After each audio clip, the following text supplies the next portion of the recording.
Hi and welcome back to Blocksy.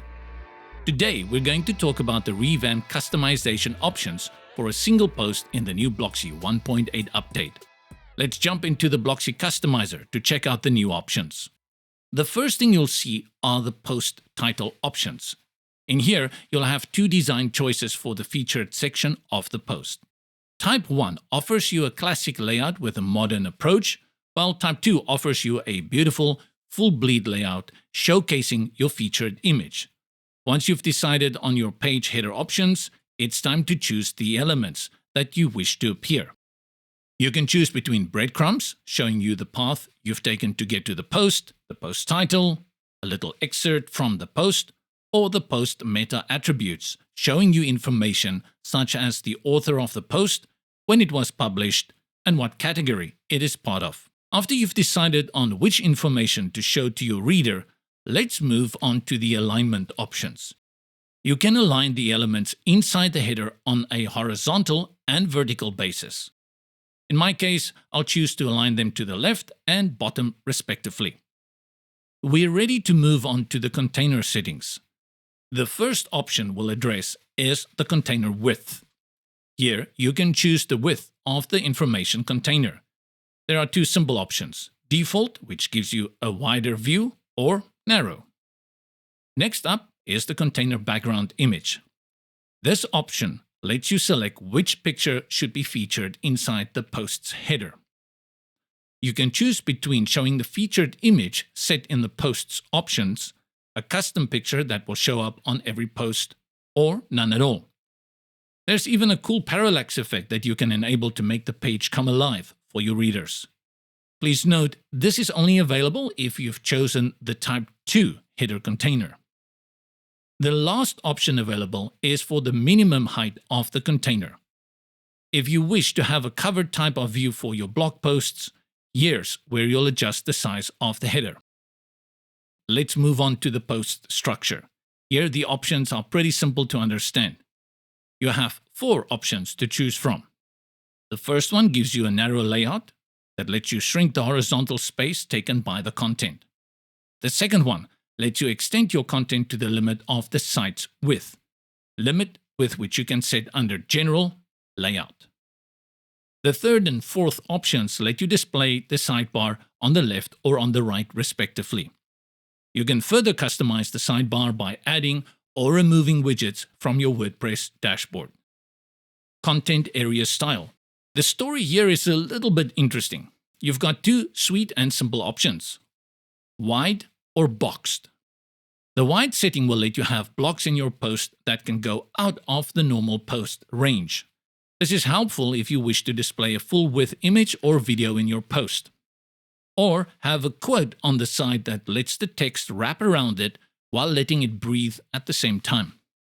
Then you have the boxed option, which will force every block to be constrained inside the limit set under the General Layout pane. Every block that you add will be constrained to that size, and no matter what, it will not go out of the range of the container. You also have the option to set this on a per-device basis. So, for example, you can take advantage of the big computer screens available and display something beautifully crafted, and constrain everything on a mobile device for a tidier view. The content area vertical spacing feature lets you shrink the padding from the top or the bottom of the content block. This is useful in case you wish to create some tight designs that spare none of the available pixels on the screen. Post elements. In this section, you can show or hide various post elements inside the blog post. Things such as the featured image, which has more customization options underneath. You can force the image to be cropped to a specific aspect ratio, so all your posts will have the same consistent look no matter what kind of images you use. Next up is post tags, which will let you show the tags that have been assigned to your post.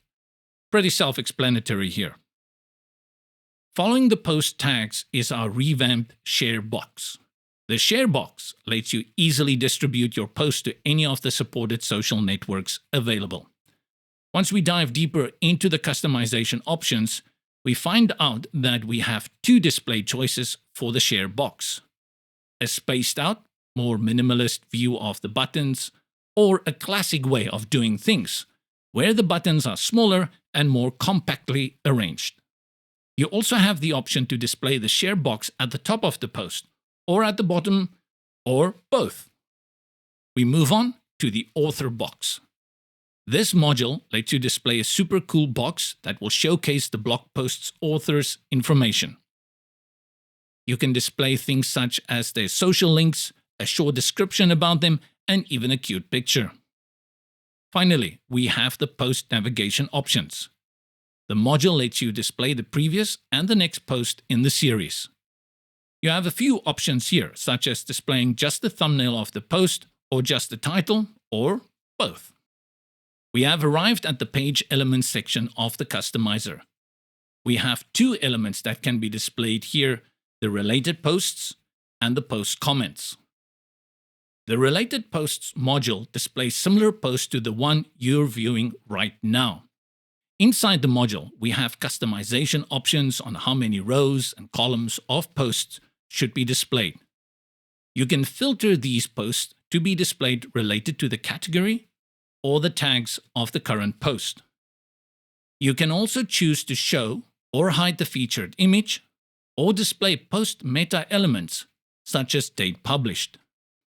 Next, there's the option to rename the module title.